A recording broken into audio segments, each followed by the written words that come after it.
வீட்டுல சமைக்கிற ஒவ்வொருத்தரும் நம்ம அம்மா பாட்டி பெரியம்மா சித்தி அவங்க சமைக்கிறத பார்த்து தாங்க நம்ம கத்துக்கிறோம். இப்ப ரீசெண்டா தான் சோசியல் மீடியா இருக்கு, அதை பார்த்து சமைக்கிறோம். சாதம் வடிக்கிறதே பாத்தீங்கன்னா ஒவ்வொருத்தரும் ஒவ்வொரு மாதிரி செய்யறாங்க. அப்படி இருக்கும்போது நம்ம ஒரு மெத்தட்ல செய்யறோம், மத்தவங்க வேற மெத்தட்ல செய்யறாங்கன்னா அதை தப்புன்னு தயவு செய்து சொல்லாதீங்க. நேத்து நைட்டு இட்லிக்கு மாவாட்டி வச்சிருந்தேன், காலையில இட்லி சுட்டாச்சு. தொட்டுக்கிறதுக்கு கத்திரிக்காய் பஜ்ஜிங்க. இது கத்திரிக்காய் சட்னி பஜ்ஜி எப்படி வேணா சொல்லலாம். இந்த சட்னி இட்லி விட தோசைக்கு நல்லா இருக்கும். நைட்டுக்கு கொஞ்சம் சேர்த்தே பண்ணிட்டேங்க. மத்தியானம் லஞ்சுக்கு எப்பயும் போல சாதம்.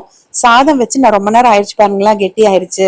அதனாலதான் நான் எப்பவுமே குக்கர் ஆவி இறங்கினதுமே ஓபன் பண்ணி கலந்து விட்டுருங்க, கெட்டி ஆகாதுன்னு சொல்லுவேன். குழம்பு பாத்தீங்கன்னா அகத்திக்கீரையும் தட்டைப்பயிரும் சேர்த்து வேக வச்சு அந்த தண்ணியை வடிச்சு பச்சையா மசாலா அரைச்சு வேக வைக்காம அந்த தண்ணியை உள்ள ஊத்தி ஒரு குழம்புங்க, ரொம்ப நல்லா இருக்கும். இது யூஸ்வலா அகத்திக்கீரையும் துவரம் பருப்பும் போட்டு செய்வாங்க. அதை நான் வீடியோ ஏற்கனவே அப்லோட் பண்ணியிருக்கேன். இன்னைக்கு நான் தட்டைப்பயிறு வச்சு பண்ணேங்க. இதுவும் வீடியோ எடுத்திருக்கேங்க, நான் உங்களுக்கு அப்புறமா அப்லோட் பண்றேன். இது பாத்தீங்கன்னா கூராக்கு நீலுன்னு சொல்லுவாங்க. அதாவது இந்த கீரையோட தண்ணியை வடிச்சு பண்றதுனால அப்படி சொல்லுவாங்க. ரசம் மாதிரி நிறைய ஊத்தி பிசைஞ்சு சாப்பிடணும்.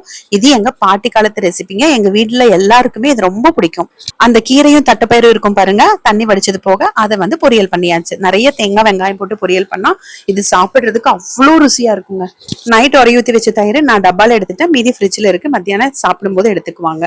காலையில கிளம்பும் போதே கருப்பு முழு உளுந்துங்க ஊற வச்சுட்டு போயிருந்தேன். சாயங்காலம் வந்து வேக வச்சு வெல்லம் தேங்காய் போட்டு சாப்பிடலாம் அப்படின்ட்டு. இதுவும் எங்களோட பாட்டி காலத்து ரெசிபி தாங்க. இது உத்துலுன்னு சொல்லுவோம். வீடியோல பாக்குறதுக்கு பச்சை பயிறு மாதிரி இருக்கு. சாயங்காலம் வரும்போது இதை மறந்துட்டு நான் என்ன பண்ணேன், ஸ்நாக்ஸ் வாங்கிட்டு வந்துட்டேன். கேக்கும் சமோசாவும் வாங்கிட்டு வந்தாச்சு. அதை சாப்பிட்டதுனால இதை அப்படியே நான் என்ன பண்ணேன், தண்ணி வடிச்சு பாத்திரத்தில் போட்டு அப்படியே மூடி வச்சிட்டோம்னா நாளைக்கு முளை கட்டிரும். அதை நாளைக்கு ஈவினிங் பண்ணிக்கலாம் அப்படின்ட்டு வச்சுட்டேன். சாயந்தரம் கேக்கும் சமோசாவும் சாப்பிட்டா நைட்டு சாப்பிட முடியுங்களா?